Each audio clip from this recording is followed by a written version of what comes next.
Hey, I'm Black Dragon. Welcome to Black Dragon Biker TV. As always, I'd like to thank you for tuning in from wherever it is in the world that you happen to be. Just out here, enjoying myself in this beautiful, beautiful day. It's been so cold lately. It's nice to be able to just get out and do your thing with your dogs. You know, I've been involved in motorcycle clubs for probably 36 years now, about 36 years. And I've been a member of my own motorcycle club for the entire length of time that I've ever been associated with motorcycle clubs. And through that time, I've been through some very amazing highs. I've done some of the coolest things I've ever done in my life. Ridden all over the country, hung out with amazing people, met, oh man, I've met outlaws and poets, saints and sinners. I've been prayed over by men of God. I've seen the countryside sitting on the back of a motorcycle in the rain, sleet, snow, and shine, riding next to great friends, and riding all by myself.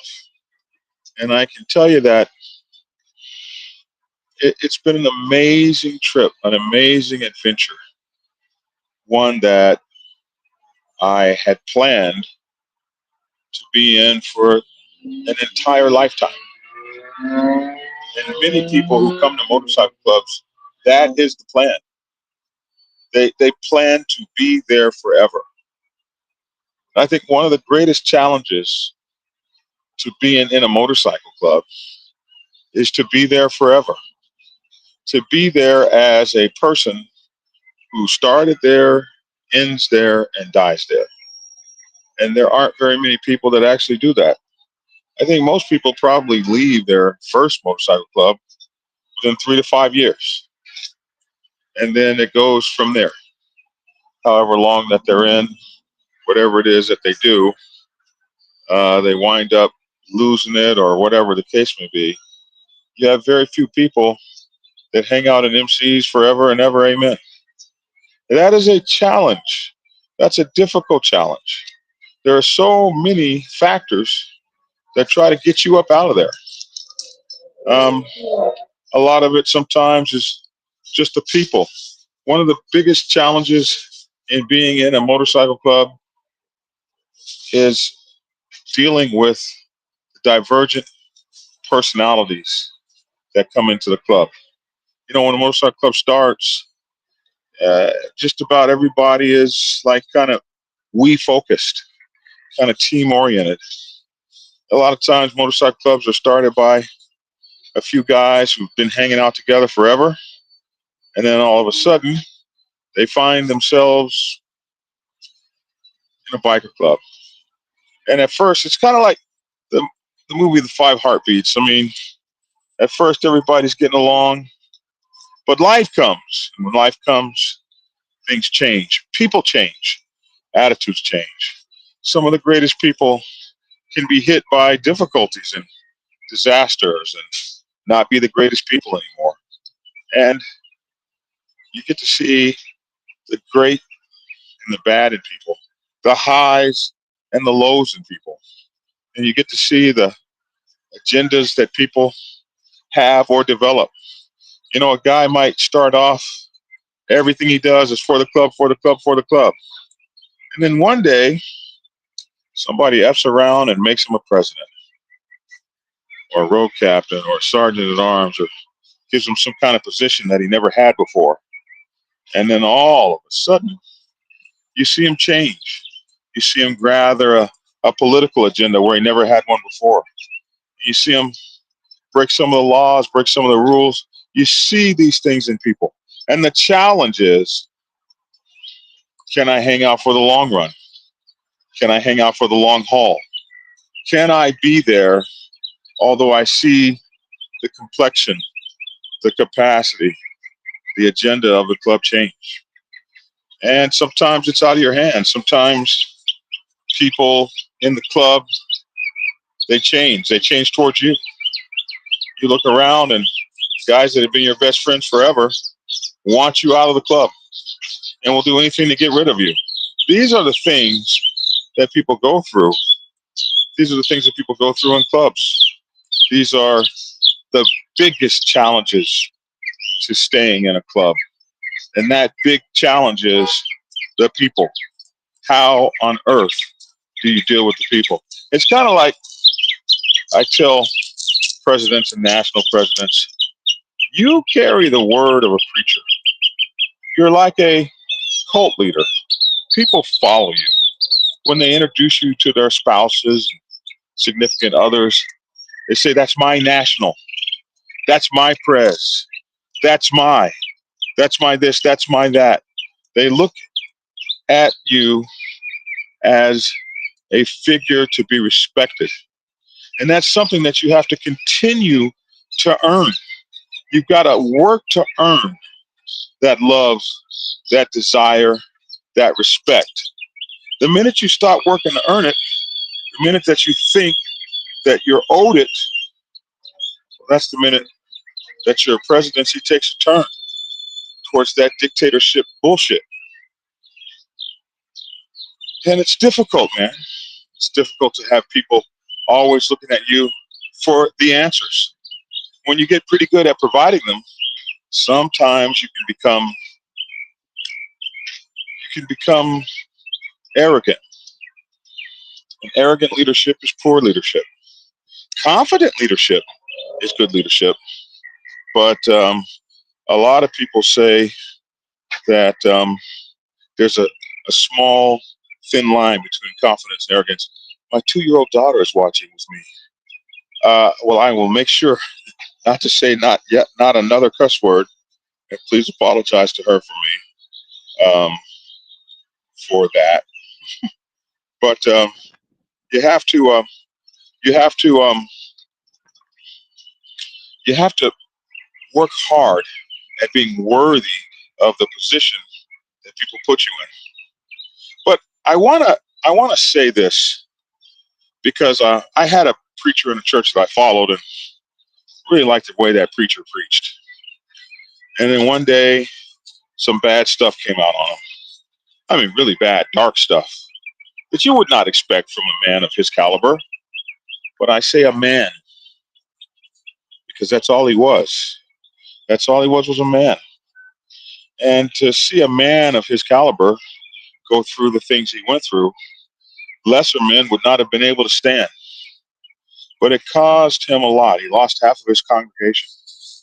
Somebody asked me, why aren't you leaving? I said, oh, I'm not leaving because I like the way he preaches. Yeah, but he didn't stand up to it. Yeah, well, who of us stands up to everything we say? Who of us stands up to everything we say all the time? Like, we have greater and lesser moments. We're good and bad. We have triumph and evil in all of us. And so, yeah, the preacher made a mistake. He's looking real bad. He's got egg on his face. Bet he won't do that again. But I'm still going to stay. And that's what you get to see in your friends. You get to see that in your brothers.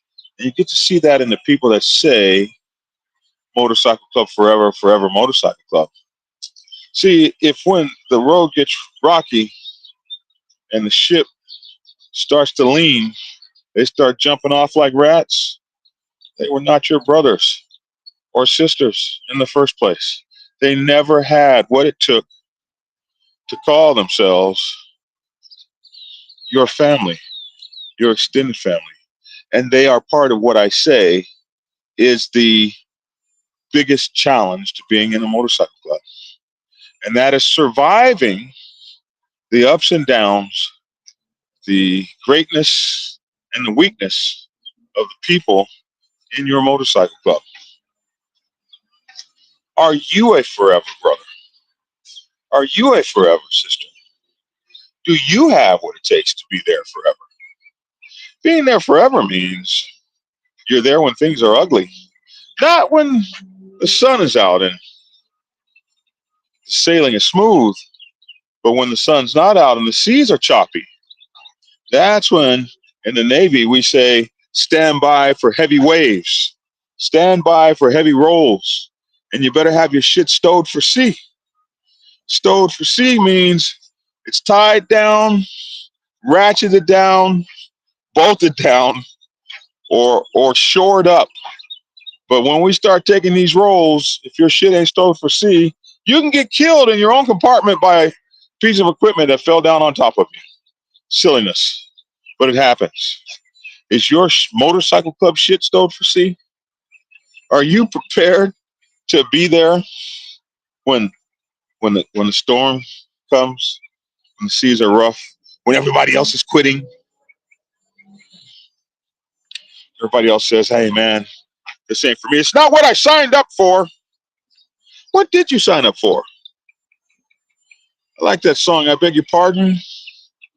I never promised you a rose garden. Along with the sunshine, there's got to be a little rain sometime. That song is old.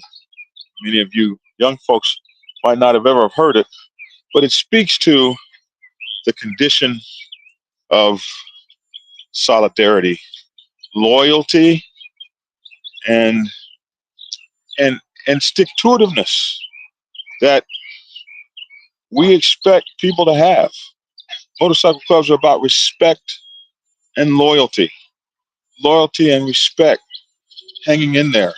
When you stop respecting people within your club, well, you're probably disloyal to them as well.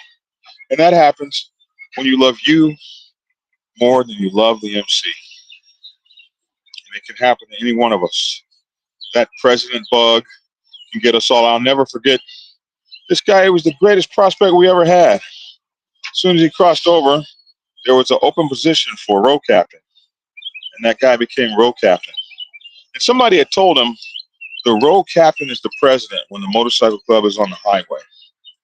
So now that he was the president and we were on the highway, on our first trip out, he took 3 brothers' colors. Never could we see in a million years what a little power would do to him. Never could we know in a million years what a little power could do to him. But it absolutely tore him up. And he didn't last in the club. He's one of those folks that left mad about something.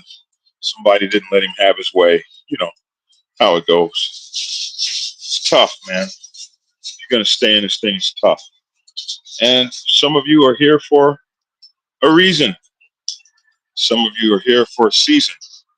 When you get that reason you came for scratched, a lot of you are gone. Or when your season or 2 or 3 or 4 is over, a lot of you are gone. Some of you will just tickle through for a little bit.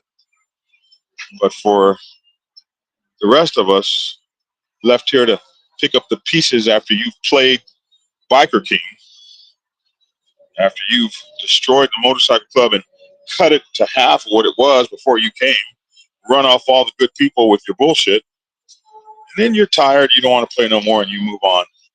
And we hate you folks because we spent a whole lot of time getting to know you and loving you and getting used to you, and then like the wind that you blew in on here, you blew out. It's a challenge, my friends, to be in the motorcycle club world because you're dealing with people. Just like preachers that do things that break your heart, so will people. People will let you down, and people will break your heart. And trying to withstand that is one of the toughest things and one of the biggest challenges to belonging to a motorcycle club. So you have to ask yourself before you get in it, am I about that life? The life of the beehive. The life of the beehive is the life of sharing the responsibilities, knowing that you're probably just as responsible for an effed up president as the effed up president is for being effed up. Boy, that's something. If you realized how difficult and hard you made for him, maybe you wouldn't be so quick to get on the phone behind his back. It's all about responsibility and taking responsibility, sharing responsibility and taking action. and understanding that if you're going to be around a while, bro, sis, you're going to be disappointed. You're going to be disappointed in we humans, because that's all we are, is human. Oh, he used to be such and such and so and so. He says we all the time. He doesn't live that way. All the stuff they say. Look at yourself in the mirror, and then judge yourself by the same scale you're judging someone else by. That's how you'll know if you can handle the challenge. Anyway, that's my 15 minutes. I'd like to say thank you guys for tuning in. Be sure to get my newest book, Motorcycle Club Protocol 101, at blackdragonsgear.com. And also check out Black Dragon Biker News Network every Monday through Friday at about 10-ish Eastern Time. We'd love to see you guys and have you hang out with us. I'm Black Dragon. That's my 2 cents.